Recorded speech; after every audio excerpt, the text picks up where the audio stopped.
પાકું થઈ ગયું. તમારે કોટ ના જાય, કોટ ના જાય. બીજી બધી ખેતીમાં જાય પણ આ ખેતીમાં ના જાય. આ મકાન આયા ને તમે, હા, આની પર કરેલું. શું વાત છે? આ લીમડીના પરતાવે તો હા મેં એકલે જ કરેલી છે. કાકા તમને કોઈ મગજમાં નથી બેસતી આ ખેતી. લેડો તમને ચોખ્ખી જ વાત કરું. તમે વાયા તાર દુનિયા શું કહેતી હતી? આ ભાગરીનો ધંધો છે કે એમ કીધી હતી? પટેલ છે ને આ ધંધો કરે છે. તમને કયું અનુકૂળ છે કે કયું આવ્યું હોય સારું? આપણે તો લીમડી લીમડી જ હારી. બહાર. નમસ્કાર, હું છું રમેશ ચૌધરીને આપ નિહાળી રહ્યા છો ષડયંત્ર. મિત્રો, આજે હું આવ્યો છું આણંદ તાલુકાના નાપાડ ગામે. અહીંયા મેં ઘણા સમયથી એક રિસર્ચ કરતો હતો કે ભાઈ આ એક વાવેતર અલગ પ્રકારનું એક વ્યક્તિ કરાવે છે. એ છે મીઠી લીમડીનું વાવેતર. મિત્રો, સાચું બોલું તો ખેડૂતને ઠગવાવાળા આજકાલ દુનિયામાં ઘણા બધા છે. બરાબર. ઘણી બધી એવી ખેતીઓ કરાવે છે. માન લો કોઈ અરડુસા વવરાવે, કોઈ નીલગીરીઓ વવરાવતા હોય, ને કોઈ ચીકુ, ને કોઈ લીંબુ, ને કોઈ આંબા, ને કોઈ પપૈયા, ને ગાજર, ને અલગ અલગ મેટર પોતપોતાના વેચવા માટે. અને ખેડૂતને પણ જ્યારે આ લાંબા ગાળાની ખેતી હોય ને, એટલે વાવ્યા પછી, કારણ કે એમને તો વેચવાનું હોય, વાવ્યા પછી એમને પછતાવાનો કોઈ પાર નથી હોતો. અને આ જ પોતાના નાના થોડા છકડા સ્વાર્થ માટે ખેડૂતોને હેરાન કરે છે. આ લોકો ફસાઈ નાખે છે. તો મિત્રો, આ ના થાય એના માટે આપણે એક રૂબરૂ, મારે જ્યારે એક વ્યક્તિથી વાત થઈ અને 10 દિવસના મેં પોતે પણ એમના જોડે ચર્ચા કરી, ઘણું બધું સંશોધન કર્યું, અને આજે હું રૂબરૂ આવ્યો છું.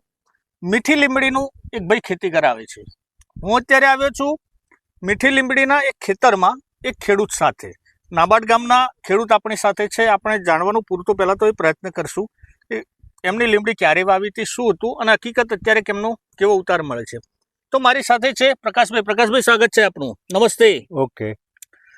પ્રકાશભાઈ, આ લીમડી ક્યારે વાવી હતી આપે? 25 વર્ષ થયા. 2001ની સાલમાં આપણે વાવેતર કરેલું હતું. હા. અને આજ દિન સુધી ચાલુ જ છે. અચ્છા, 25 વર્ષ થઈ ગયા એમ? 25 વર્ષ થઈ ગયા છે. હવે આ બધા જે વિડીયોમાં જો સોશિયલ મીડિયાનો જમાનો છે, એટલા બધા વિડીયો આવે છે. આવે છે. સત્ય પ્રકાશભાઈ શું છે, જ્યારે આપને વાવેતર કરાવ્યું એટલે આપણે કોઈના ભલામણથી કર્યું હતું કે એમને જાતે કર્યું? ના, એમને જાતે જ. કોઈની ભલામણ નહીં. કોઈની ભલામણ વગર? પપ્પુભાઈ ને બે જ. અચ્છા. એમણે શીખવાડ્યું એ રીતે મેં કરી નાખી. હજુ સુધી પાક ચાલુ છે? ચાલુ જ છે. આ આપણા સામે જે આપણને દેખાય છે એ ચાલુ જ છે. આ પાક કેટલા વીઘામાં કરેલી છે? 4 વીઘા. 4 વીઘામાં. 4 વીઘાના વાવેતરમાં પપ્પુભાઈ કેટલા 12 મહિને કેટલી, પહેલા તો આપણે સમજીએ કે ભાઈ લીમડીમાં સિઝન દર વર્ષે લેવાય કે 4 મહિને લેવાય? દર 4 મહિને. એટલે દર 4 મહિનાને કટિંગ કરવી પડે. બરાબર. 1 વીઘામાં ઉત્પાદન કેટલું થાય છે? જો શિયાળામાં ઓછું થાય, ઉનાળામાં 200 મણ વીઘે થાય. ઉનાળામાં 200 મણ. શિયાળામાં વિકાસ ના થાય છોડનો, એટલે 100 મણ થાય વીઘે. અને ઉનાળામાં 200 મણ થાય. 200 મણ. 250 મણ થાય. ગઈ સાલ ઉનાળામાં મારે 650 મણ થયું હતું. આ 2 વીઘા. 2 વીઘાનું. 2 વીઘા. બરાબર. પણ આપણે એવરેજ માનીએ તો 150 મણ મળે થાય એક સિઝનમાં. એટલે લગભગ 4000 થઈને, અરે પેલા 400 થી 500 મણ એક વીઘામાં આપણે કહી શકીએ. પાકું? પાકું. શું ભાવ મળે છે?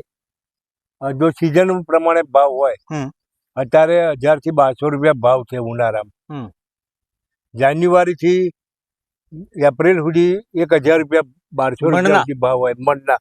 20 કિલોના 1200 રૂપિયા ભાવ ઉપજે. એટલે 60 રૂપિયા કિલો થયું. 60 રૂપિયા કિલો થયું. હા. અને હવે પછી શું ભાવ હોય? હવે પછી ભાવ 700 થી 800 રૂપિયા થઈ જાય. ઓછામાં ઓછો શું ભાવ? ઓછામાં ઓછો 800 રૂપિયા. ઓછામાં ઓછો. ના, આપણે માની લો કે એની મેન સિઝનમાં ભાવ ઉતર્યામાં હોય તો આપણે એને દિવાળી 400 રૂપિયા થઈ જાય. હા, દિવાળી પહેલો. બરાબર. એટલે નવેમ્બર ડિસેમ્બરમાં આ બધું જ ના ગણીએ તો આપણને 200 રૂપિયાનો ભાવ મળે. એવરેજ 200 રૂપિયા ગણવાનો. એવરેજ 200 રૂપિયા એટલે 10 રૂપિયા કિલો તો જાય. પાકું થઈ ગયું. તમારે કોટ ના જાય. કોટ ના જાય. બીજી બધી ખેતીમાં જાય પણ આ ખેતીમાં ના જાય. 650 થી 700 મણ ગણીએ, 600 મણ ગણીએ એટલે લગભગ તો લાખ રૂપિયાની લીમડી થઈ ગઈ. થાય જ ને. થઈ જાય. હાય લાખ રૂપિયાની કાકા લીમડી થાય. એવું છે?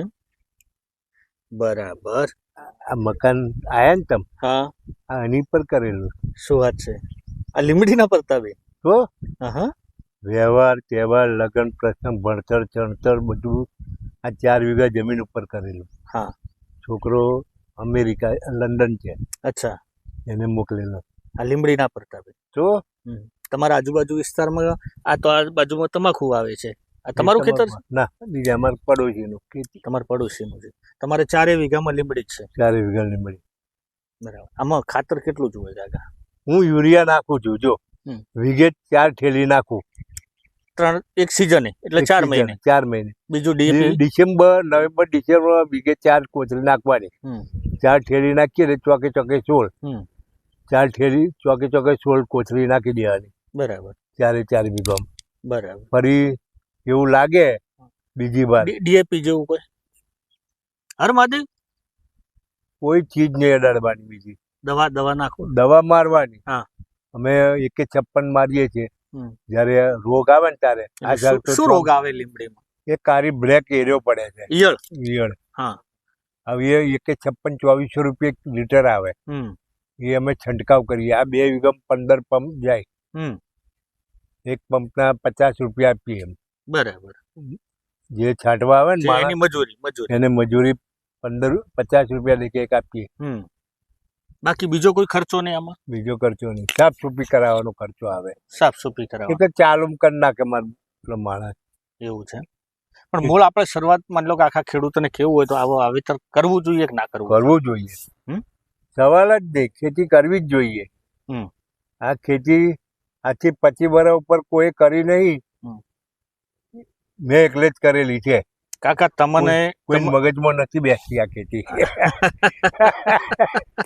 લેડો તમને ચોખ્ખી જ વાત કરું. તમે વાયા તાર દુનિયા શું કહેતી હતી?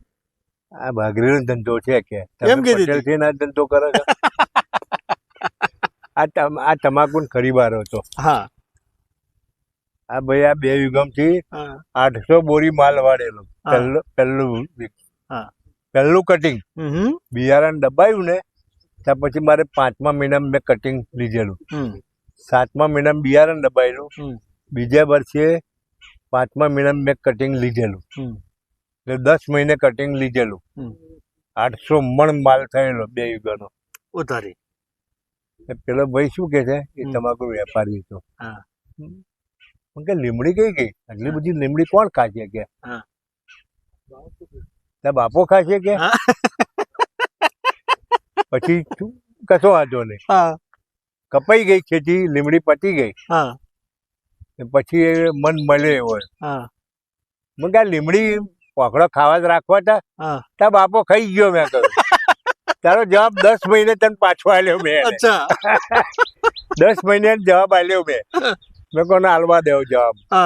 એ અમેરિકા જતો રહ્યો, 4-5 વર્ષ રહ્યો ને મરી ગયો. ત્યાં છોકર માટે તો મરી ગયો કે અમેરિકા. પણ કાકા સાચું બોલું, તમારું સાંભળી અને આ વાતચીત સાંભળીને કેટલાય ખેડૂતો આ દર્શક મિત્રો જોઈ રહ્યા છે. જો કોઈ ફસાણું તો તમારો નંબર આવશે ભાઈ. કશો વાંધો નહીં, આવવા દો. પદ્ધતિસર ખેતી કરવાની. હા, ફસાય નહીં કોઈ માણસ. તમે વેપાર કરો છો કે નથી કરતા? હું તો કરું જ છું. એટલે તમે ખેતી કરો છો? હું ખેતી કરું છું. હા, જો મારે કટિંગ ચાલતું હોય ને, મારે તળપદાર લોકો આવે. બપોરે 1:30 વાગે આવે, 45 ડિગ્રી તાપમાં. હું અહીં આવી બેસી જાઉં. એ કે કાકા અમે આવીને બેઠા છીએ, શું કરીશું? ચા પીવી પડશે, પાણી લેતા આવજો 2 બોટલ ઠંડા. ઘેરથી બોટલ કાઢ લાવ 2 લીટરના. અને ચા લેતો આવું બજારમાંથી. કેટલા જણા છો? 5 જણા. તો 2 ચા તો લેતો જાવ 20 રૂપિયાની. અને અહીં બધા પીએ, હું હોઉં પીવું. લો લે, હું પીવું. મારી કાલ ના પ્યાલી. સાચી વાત છે. આ રીતે જ બેસવાનું. તળપદાર લોકો મારી જોડે, હું બેહું એમની જોડે.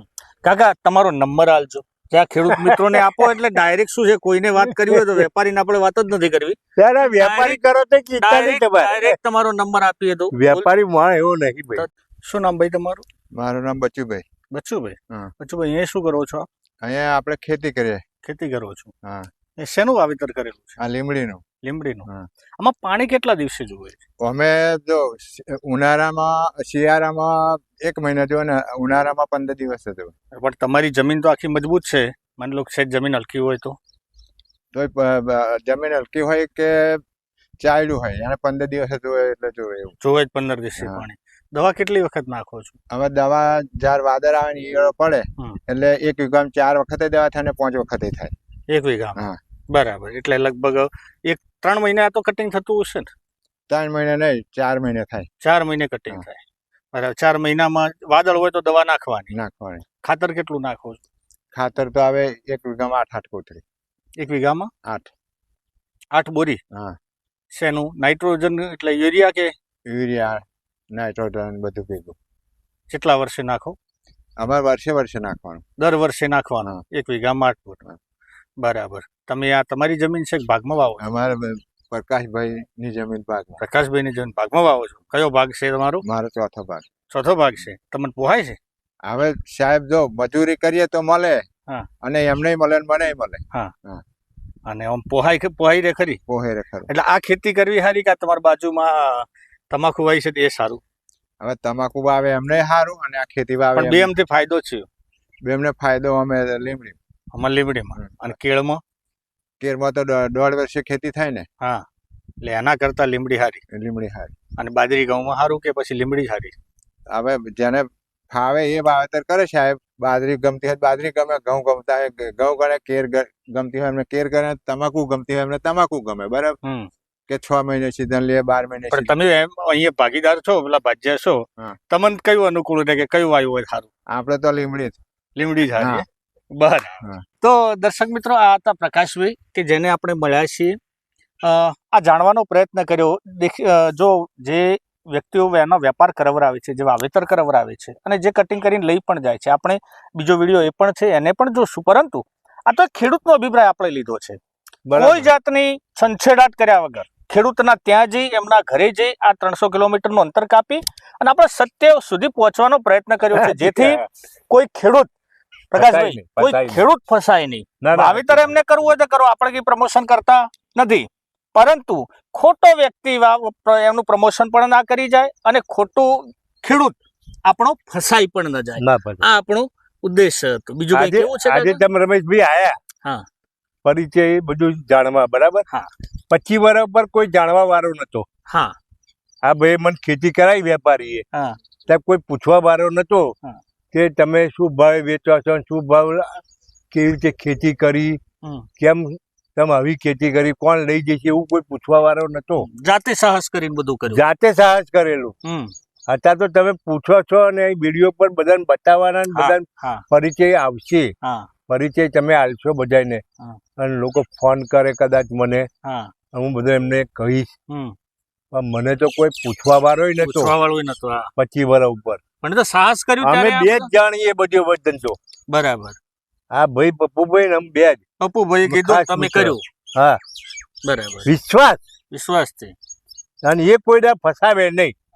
એ તમને એમનો વિશ્વાસ ને તમારું સાહસ 150% ગેરંટી, 151%. બરાબર. એ પપ્પુભાઈ કોઈને ફસાવે નહીં તમને. તો મિત્રો, આ હતા પ્રકાશભાઈ. આપણે એમના જ ખેતરમાં બેઠા છીએ. કોઈને પણ ઇન્કવાયરી હોય તો એમનો નંબર પણ આપેલો જ છે. અને હા, મારો નંબરથી તો આપ વાકેફ હશો જ. કોઈ પણ જો વાકેફ ના હોય તો કોમેન્ટ ચોક્કસ મિત્રો કરી શકો છો. હું એનો જવાબ આપવાનો પૂરતો પ્રયત્ન કરીશ. અને બીજું પણ સાથે સાથે અહીંયા આવ્યા છીએ તો ક્યાંક બીજા પણ આપણા પ્રશ્નો છે કે વાવેતર કેમ કરવું, કેમ ના કરવું, શું આમાં તકેદારી રાખવી, એ બધું જ આપ કોમેન્ટો દ્વારા પૂછી શકો છો અને હું બનતા પ્રયત્નોથી આપને જણાવી શકું છું. તો મિત્રો, વિડીયો ગમે હોય તો લાઇક, શેર અને કોમેન્ટ કરજો અને ચેનલને સબસ્ક્રાઇબ કરવાનું ભૂલતા નહીં. જય હિન્દ, જય ભારત. જય ભારત.